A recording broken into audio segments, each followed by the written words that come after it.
Hello students, welcome to Providence coaching Dehradun. तो अब तक आपने यूके का नया एग्जाम कैलेंडर देख लिया होगा और 8 मई को आपकी नई भर्ती भी रिलीज हो चुकी है। अगर आप विज्ञान वर्ग के विद्यार्थी हैं या एग्रीकल्चरल वर्ग के विद्यार्थी हैं तो आपके लिए खुशखबरी है। पशुधन प्रसार अधिकारी की वैकेंसी आउट हो चुकी है, जिसे हम इंग्लिश में लाइव स्टॉक एक्सटेंशन ऑफिसर भी कहते हैं।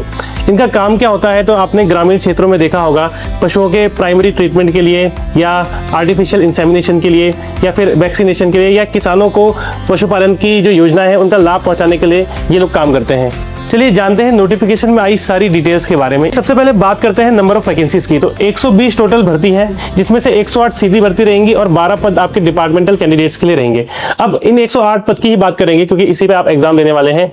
108 पदों में मैं कैटेगरी वाइज आपको नहीं बता रहा हूँ, ये आप नोटिफिकेशन से देख लीजिएगा। मैं आपको थोड़ा सा ऊपर बता देता हूँ। तो देखिए, उत्तराखंड महिलाओं के लिए 108 में से 31 सीट रहेंगी। एक स्वतंत्रता सेनानी के जो आश्रित है उनके लिए रहेगी रिजर्व।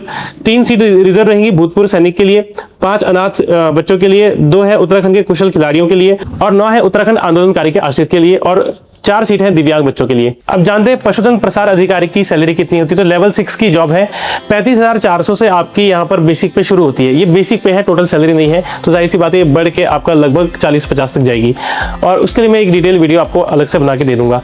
हाँ, हमारे पास क्वालिफिकेशन की जो सबसे ज़्यादा क्वेरीज है वो आती है कि कौन बच्चे इस फॉर्म को भर सकते हैं। तो देखिए, जिनका अगर आप थोड़ा नोटिफिकेशन में ध्यान से पढ़ेंगे तो किसी भी मान्यता प्राप्त विश्वविद्यालय से आपने जीव विज्ञान या कृषि या पशुपालन में किसी एक विषय में स्नातक अगर किया होगा, स्नातक मतलब ग्रेजुएशन, तो आपने अगर ग्रेजुएशन किया है या आप साइंस साइड वाले बच्चे हैं या एग्रीकल्चर के हैं या आपका एनिमल हस्बेंड्री से कोई ग्रेजुएशन है तो आप लोग इसमें एलिजिबल हैं।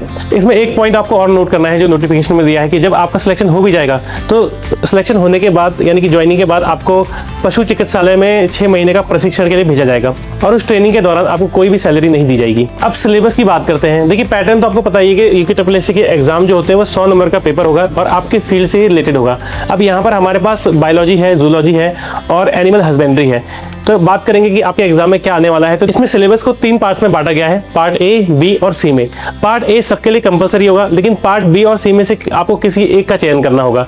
जैसे कि अगर मैं बात करूं पार्ट ए में आपका क्या रहने वाला है, तो पार्ट ए में आपका है जो सबके लिए कंपलसरी रहेगा, cell biology, taxonomy, morphology, plant physiology, sexual reproduction in flowering plant and pollution and types of control.